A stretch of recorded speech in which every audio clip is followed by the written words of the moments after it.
Hello दोस्तों, स्वागत है आपका मेरे यूट्यूब चैनल परीक्षा प्लान में। तो कैसे हैं आप लोग? आई होप अच्छे होंगे। तो चलिए आज की एसएसटी की प्रैक्टिस को शुरू करते हैं। आज ये तीसरा वीडियो है। इसके पहले 2 वीडियो आ चुके हैं। आप लोगों ने यदि अभी तक वो वीडियो नहीं देखे हैं तो आप लोग देख सकते हैं। मैंने इस वीडियो के डिस्क्रिप्शन में उन वीडियो का लिंक दे दिया है। तो चलिए आज की वीडियो को शुरू करते हैं। आज की वीडियो में कुल 30 प्रश्न लिए हैं और सभी प्रश्न बहुत ही महत्वपूर्ण हैं, संभावित हैं। तो कृपया वीडियो में अंत तक बने रहिए। तो पहला प्रश्न लिखा है, महाजनपदों के राजाओं ने नियमित रूप से कर वसूले निम्नलिखित में से कौन से कर के स्रोत थे? पहला लिखा है फसलों पर कर, दूसरा शिल्पकारों पर कर, व्यापारियों पर कर, तीर्थयात्रियों पर कर। सही विकल्प का चयन कीजिए।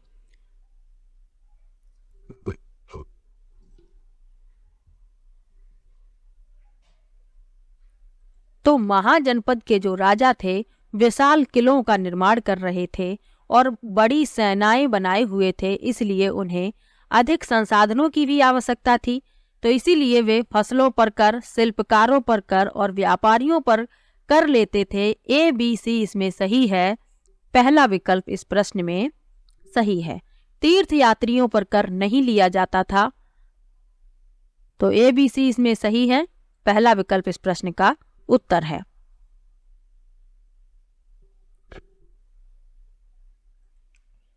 तो फसलों पर जो कर लिया जाता था वह उपज का 1/6 लिया जाता था। तो ये भी आपको याद रखना है।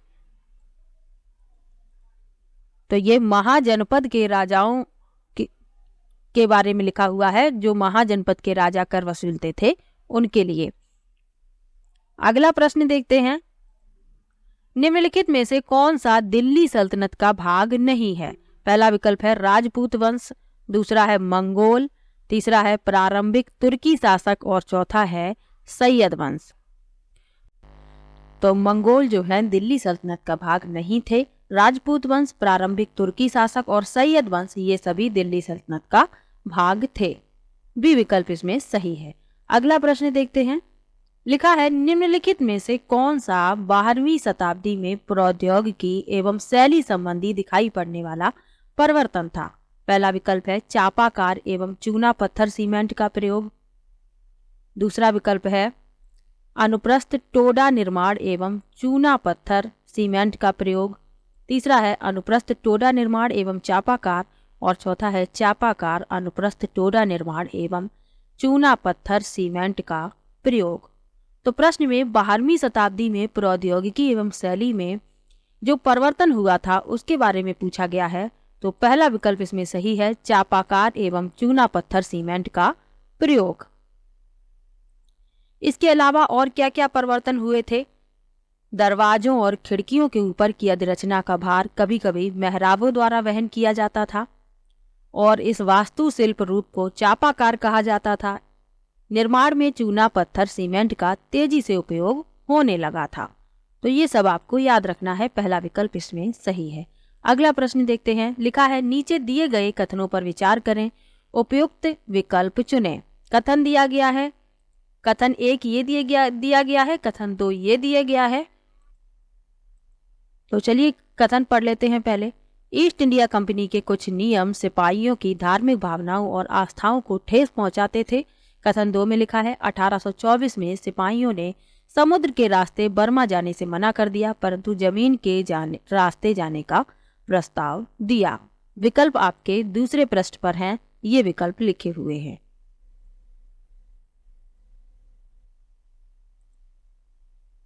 तो कथन 1 में लिखा है कि ईस्ट इंडिया कंपनी के कुछ नियम सिपाहियों की धार्मिक भावनाओं को और आस्थाओं को ठेस पहुंचाते थे, बिल्कुल सही लिखा हुआ है। और कथन 2 भी सही है। 1824 में सिपाहियों ने समुद्र के रास्ते बर्मा जाने से मना कर दिया, परंतु जमीन के रास्ते जाने का प्रस्ताव दिया। दोनों ही सही लिखे हुए हैं, क्योंकि उस समय के लोग ये मानते थे कि यदि वे समुद्र पार करेंगे तो वे अपना धर्म और जाति खो देंगे। इसीलिए बर्मा जाने के लिए समुद्र के रास्ते से जाने से उन्होंने मना कर दिया था, लेकिन जमीन के रास्ते जाने के लिए वे तैयार थे। तो इसमें पहला और दूसरा दोनों ही कथन सही हैं और दूसरा पहले का उदाहरण है, डी विकल्प इसमें सही है। जो कथन 2 में लिखा है वह पहले के लिए उदाहरण है, डी विकल्प इस प्रश्न का उत्तर है। अगला प्रश्न है, जनजातियों का उनके प्रभाव वाले क्षेत्रों के साथ सुमेल कीजिए। यानी कि मिलान करना है जनजातियों का उनके प्रभाव वाले क्षेत्र से। तो चलिए मिला लेते हैं। पहले विकल्प में लिखा है खोखर, तो इसे मिलाएंगे तीसरे से यानी पंजाब से। दूसरे में लिखा है लंगाह, इसे मिला देंगे पहले से यानी मुल्तान से। तीसरे में लिखा है बलोच, इसे मिलाएंगे चौथे से भारतीय उपमहाद्वीप के उत्तर पश्चिम में। और डी में लिखा हुआ है गड्डी, तो इसे मिलाएंगे दूसरे से पश्चिमी हिमालय। ए को तीसरे से, बी को पहले से, सी को चौथे से। तो इस क्रम में ए का तीसरा, बी का पहला, सी का चौथा और डी का दूसरा यानी कि पहला विकल्प इस प्रश्न में सही है।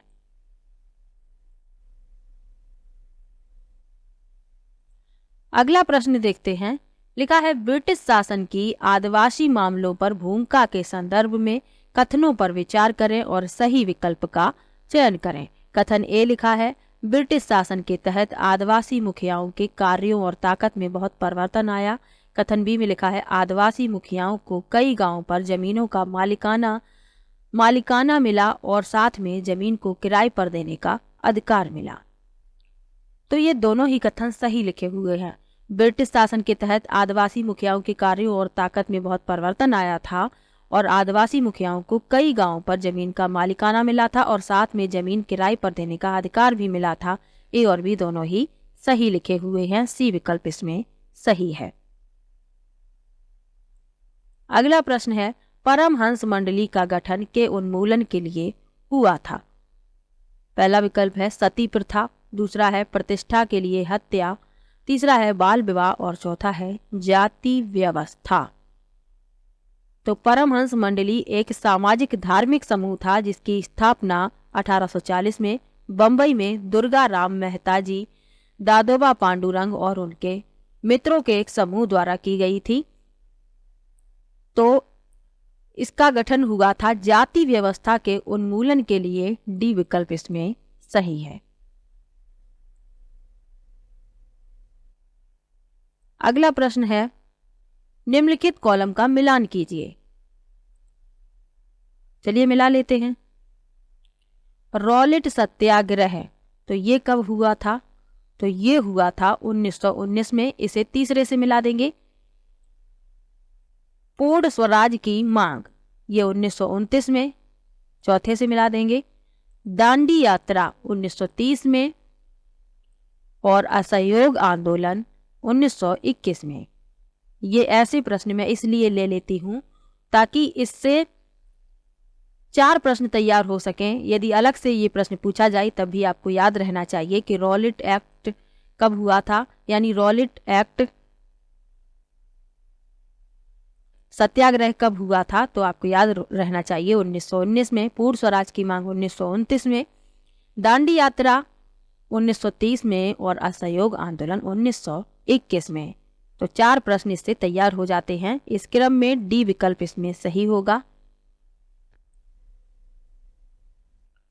अगला प्रश्न देखते हैं।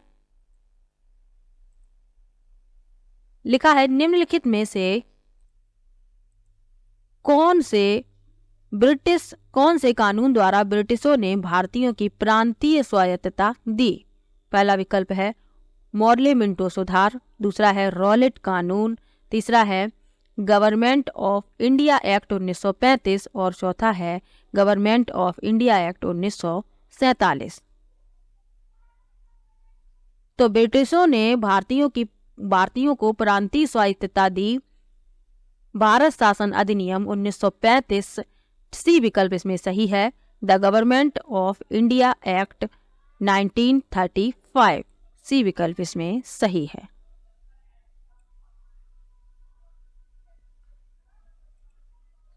तो भारतीय लोगों के संघर्ष भारतीय लोगों का संघर्ष तब फलीभूत हुआ जब 1935 के भारत सरकार अधिनियम ने प्रांतीय स्वायत्तता निर्धारित की और सरकार ने 1937 में प्रांतीय विधानसभाओं के लिए चुनावों की घोषणा भी की। तो ये आपको याद रखने हैं। अगला प्रश्न है, श्री नारायण गुरु ने जाति समानता को सिखाया मुख्यतः। पहला लिखा है, जातियों के निर्दिष्ट कार्यों से बाहर काम के अवसरों की मांग करके। दूसरा है, इस विचार को प्रोत्साहित करने के लिए कि सभी मानव एक ही जाति से हैं। तीसरा है, पश्चिमी शिक्षा के माध्यम से लोगों के सामाजिक स्तर को बेहतर करना।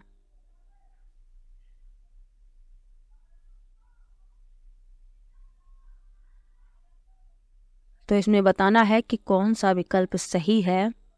तो जातियों के निर्दिष्ट कार्यों से बाहर काम के अवसरों की मांग, ये नहीं होगा। बी होगा इसमें, इस विचार को प्रोत्साहित करने के लिए कि सभी मानव एक ही जाति से हैं। केवल बी यानी कि बी विकल्प इसमें सही है। अगला प्रश्न देखते हैं, सौर मंडल में जैसे जैसे हम सूर्य से दूर होते जाते हैं तब बताना है कौन से विकल्प सही है।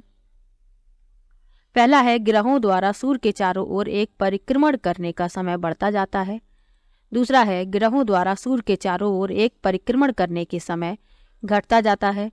दूसरा है, ग्रहों द्वारा अपने अक्ष पर एक घूर्णन करने का समय बढ़ता जाता है। और चौथा है, ग्रहों द्वारा अपने अक्ष पर घूर्णन करने का समय समान रहता है। तो सौर मंडल में जैसे जैसे हम सूर्य से दूर होते जाते हैं तो ग्रहों द्वारा सूर्य के चारों ओर परिक्रमण करने का समय बढ़ता जाता है। पहला विकल्प इसमें सही है। सूर्य के जो नजदीक है ग्रह वह सबसे जल्दी सूर्य की परिक्रमा पूरी कर लेता है और सूर्य से दूर वाला ग्रह सबसे देर में सूर्य की परिक्रमा पूरी कर पाता है।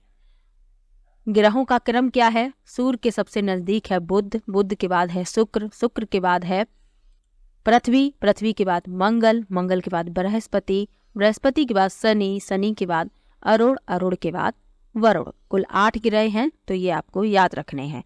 बुध सबसे नजदीक है। बुध और शुक्र के कोई भी उपग्रह नहीं है। शुक्र को पृथ्वी की जुड़वा बहन कहा जाता है। सांझ का तारा, भोर का तारा भी कहा जाता है। तो ये सब बातें भी आपको याद रखनी है क्योंकि इनसे प्रश्न बनते हैं। अगला प्रश्न है, किस देशांतर को भारत के लिए मानक यामी उत्तर माना गया है?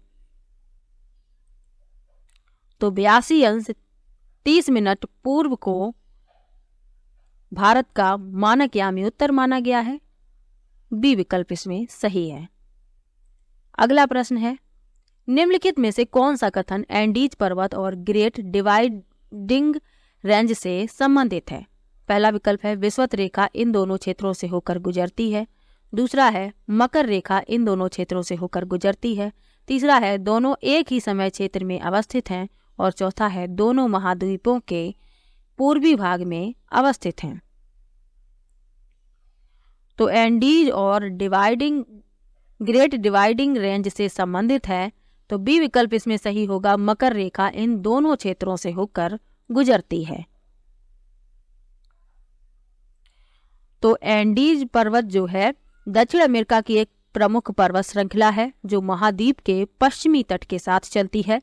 और ग्रेट डिवाइडिंग रेंज पूर्वी ऑस्ट्रेलिया में पर्वत श्रृंखलाओं और पठारों की एक श्रृंखला है। तो ये भी आपको याद रखना है। और मकर रेखा इन दोनों क्षेत्रों से होकर गुजरती है। बी विकल्प इसमें सही है। अगला प्रश्न है, जैव मंडल में सभी जीवित जीव जंतु, पहला विकल्प है, एक दूसरे से परस्पर संबंधित हैं पर निर्भर नहीं। दूसरा है, एक दूसरे से परस्पर निर्भर हैं पर संबंधित नहीं। तीसरा है, ना तो एक दूसरे से परस्पर संबंधित हैं और ना ही निर्भर हैं। और चौथा है, एक दूसरे से परस्पर संबंधित हैं और निर्भर भी हैं। तो जैव मंडल में सभी जीव जंतु एक दूसरे से संबंधित भी हैं और निर्भर भी हैं। डी विकल्प इसमें सही है। तो जैव मंडल जो है पृथ्वी पर जीवन के क्षेत्र को संदर्भित करता है जहां पौधे, जानवर, सूक्ष्म जीव और मनुष्य सहित सभी जीवित जीव मौजूद हैं। अगला प्रश्न देखते हैं। लिखा है, भारतीय उपमहाद्वीप में जिन पशुओं का उपचार डिक्लोफेनेक से किया जाता है यानी एक पीड़ानाशी दवाई है उनके अपमार्जन उपरांत गिद्ध किडनी खराब होने से मर रहे थे, उनको बचाने के लिए कौन से कदम प्रासंगिक हैं? पहला विकल्प लिखा है डिक्लोफिनेक के उत्पादन पर रोक, दूसरा है पशुओं के लिए डिक्लोफिनेक के उपयोग पर रोक, तीसरा है गिद्धों के दूसरे महाद्वीपों की ओर प्रवासन को बढ़ावा देना, चौथे में लिखा है गिद्धों की खान पान की आदतों को बदलने का प्रयास करना, और चौथा है आरक्षित स्थानों पर गिद्ध के प्रजनन का प्रयास करना।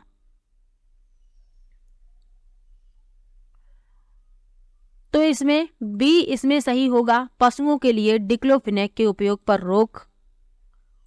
इसके अलावा ई इसमें सही होगा, आरक्षित स्थानों पर गिद्ध के प्रजनन का प्रयास करना।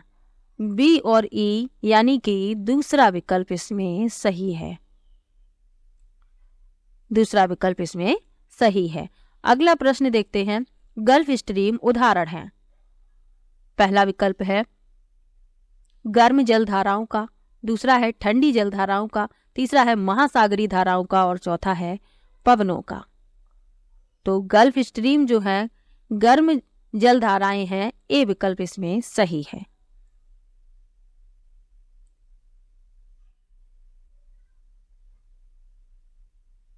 अगला प्रश्न देखते हैं, लिखा है पवनों के संदर्भ में निम्न कथनों पर विचार कीजिए। भूमध्य रेखी निम्न दाब पेटी को डोल्ड्रम भी कहा जाता है। हॉर्स अक्षांश उच्च दाब क्षेत्र है। सही विकल्प का चयन कीजिए। तो भूमध्य रेखी निम्न दाब पेटी को डोल्ड्रम भी कहा जाता है, बिल्कुल सही है।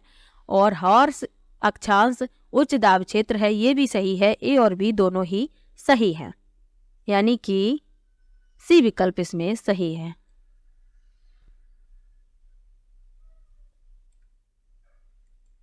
अगला प्रश्न देखते हैं, ऋतु प्रवास हेतु लोग अक्सर रहते थे। पहला विकल्प है शहरों में, दूसरा है स्थायी बस्तियों में, तीसरा है अस्थायी बस्तियों में, और चौथा है खुले में बिना किसी आश्रय के।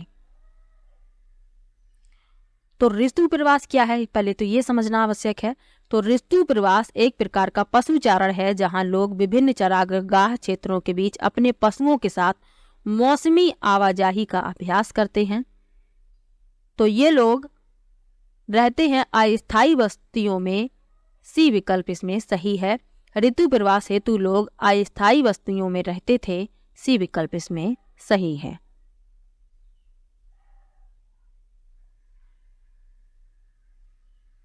यह अस्थायी क्यों होती थी?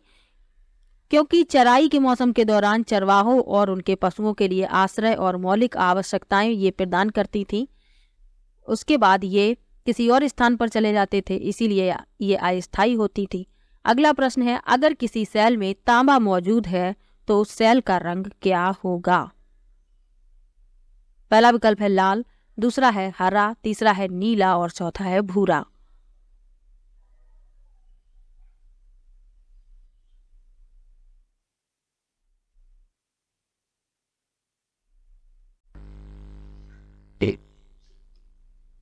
तो अगर किसी सेल में तांबा मौजूद है तो उस सेल का रंग नीला होगा। सी विकल्प इसमें सही है। याद रखिएगा, ये प्रश्न पूछा जा चुका है। अगला प्रश्न है, हमारे राष्ट्रगान के बंगाली में हिंदी अनुवाद किसने किया? यानी कि प्रश्न ये होगा कि हमारा जो राष्ट्रीय गान है उसका बंगाली से हिंदी में अनुवाद किसने किया था? पहला विकल्प है रविंद्रनाथ टैगोर, दूसरा विकल्प है बंकिम चंद्र चट्टोपाध्याय, तीसरा विकल्प है सरोजनी नायडू, और चौथा विकल्प है सुभाष चंद्र बोस। तो रविंद्रनाथ टैगोर, ए विकल्प इसमें सही है। रविंद्रनाथ टैगोर ने राष्ट्रगान का मूल संस्करण बंगाली में लिखा था, जिसका शीर्षक था भारतो भाग्यो विधाता। फिर उन्होंने इसे हिंदी में अनुवाद किया था, तो ए विकल्प इसमें सही है।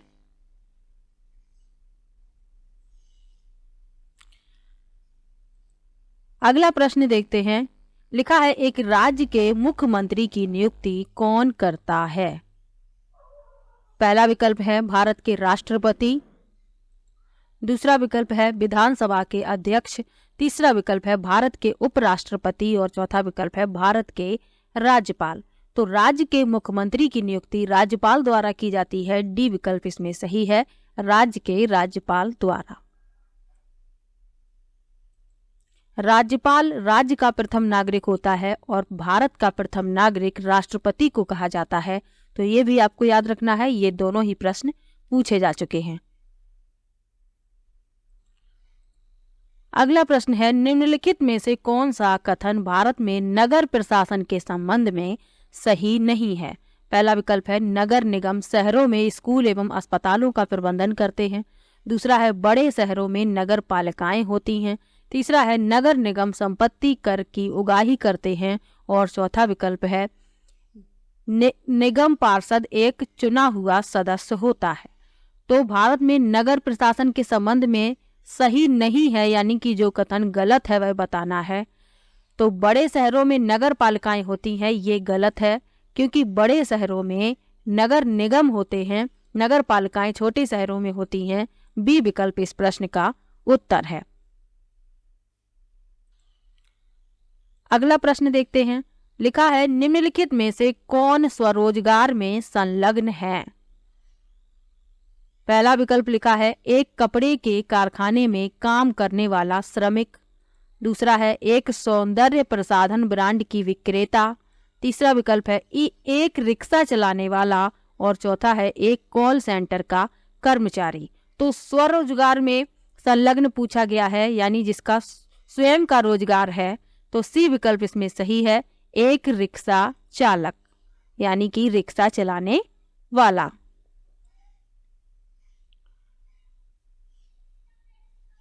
अगला प्रश्न देखते हैं। लिखा है राजीव के पास 15 एकड़ उर्वर जमीन है। उसे 1 लाख रुपए का ऋण बीज खरीदने के लिए सरकार बैंक से मिला। वह संभवतः किस परिवार से है? पहला विकल्प है दुकानदार। दूसरा है छोटे किसान। तीसरा है खेत मजदूर। और चौथा है बड़े किसान। तो जिसके पास 5 एकड़ से अधिक जमीन होती है वह बड़े किसान कहे जाते हैं। यानी कि राजीव जो है उसके पास 15 एकड़ उर्वर जमीन है, तो वह एक बड़ा किसान है। डी विकल्प इसमें सही है। अगला प्रश्न देखते हैं। लिखा है निम्नलिखित में से किस वर्ग के लिए संसद में आरक्षण की मांग लंबे समय से चलती आ रही है? पहला विकल्प है अनुसूचित जातियां। दूसरा है अनुसूचित जनजातियां। तीसरा है एंग्लो इंडियन समुदाय। और चौथा है महिलाएं।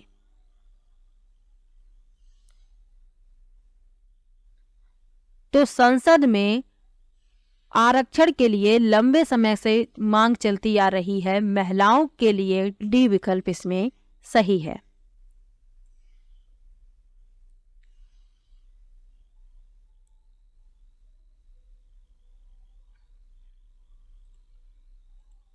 अगला प्रश्न है आमार जीवोन एक के अनुभवों का विवरण करती हुई आत्मकथा है। फिल करना है यहाँ पर।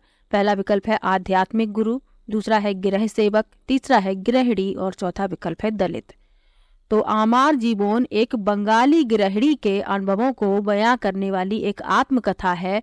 सी विकल्प इसमें सही है। और इसे राज सुंदरी देवी ने लिखा था, जो आत्मकथा लिखने वाली पहली भारतीय महिला थी। तो ये भी आपको याद रखना है, सी विकल्प इसमें सही है। और यह पुस्तक 1876 में प्रकाशित हुई थी, ये भी याद रखिएगा। अगला प्रश्न है उच्चतम न्यायालय ने किस मौलिक अधिकार का विस्तार करते हुए जीविका के अधिकार को उसका एक अंग बताया है? पहला विकल्प है स्वतंत्रता का अधिकार। दूसरा है समानता का अधिकार। तीसरा है जीवन का अधिकार। और चौथा है शोषण के विरुद्ध अधिकार। तो उच्चतम न्यायालय ने जीवन के अधिकार का विस्तार करते हुए जीविका के अधिकार को उसका एक अंग बताया है। सी विकल्प इसमें सही है, राइट टू लाइफ। अगला प्रश्न देखते हैं।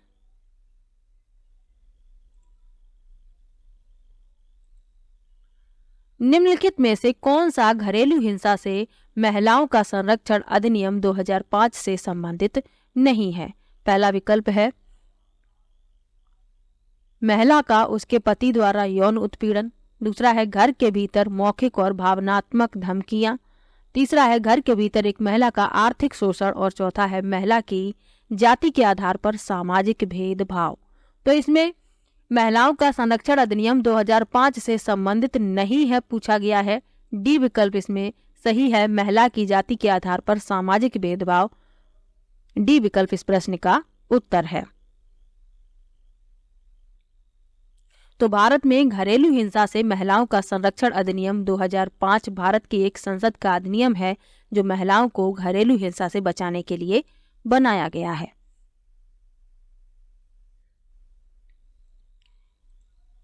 अगला प्रश्न है 1989 में लाया गया एक अत्याचार निवारण कानून निम्नलिखित में से किन्हें संरक्षण प्रदान करने की चेष्टा करता है। पहला विकल्प है अन्य पिछड़ा वर्ग, दूसरा है महिलाएं, तीसरा है धार्मिक अल्पसंख्यक और चौथा है अनुसूचित जाति एवं अनुसूचित जनजातियां। तो 1989 में लाया गया अत्याचार निवारण कानून अनुसूचित जाति एवं जनजातियों को संरक्षण प्रदान करने की चेष्टा करता है। डी विकल्प इसमें सही है। तो अत्याचारों को रोकने के लिए 1989 में एक कानून लाया गया था और यह अनुसूचित जाति और अनुसूचित जनजातियों के संरक्षण की चेष्टा करता है, संरक्षण प्रदान करने की। अगला प्रश्न देखते हैं और आज का आखिरी प्रश्न है मध्याह्न भोजन योजना ने स्कूलों में फिल करना है पूर्वाग्रहों को कम करने में सहायता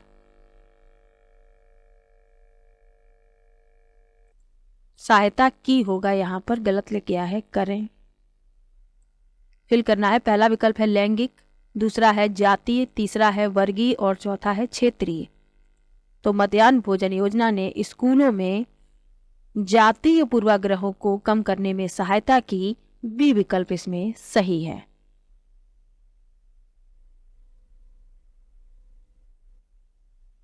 मध्याह्न भोजन योजना यानी मिड डे मील कब से शुरू किया गया? तो यह 15 अगस्त 1995 से शुरू किया गया, जिसमें बच्चों को पका पकाया भोजन विद्यालयों में प्रदान किया जाता है। तो आज की वीडियो में 30 प्रश्न लिए थे। किसी भी प्रश्न में आपको डाउट हो तो कमेंट बॉक्स में जरूर लिखिएगा। मिलते हैं नेक्स्ट वीडियो में।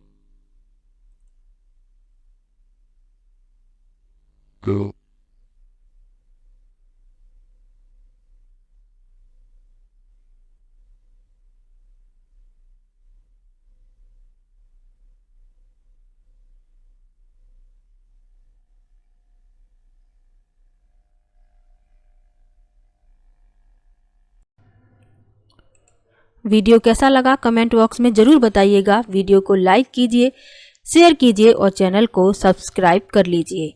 मिलते हैं नेक्स्ट वीडियो में, तब तक के लिए बाय बाय।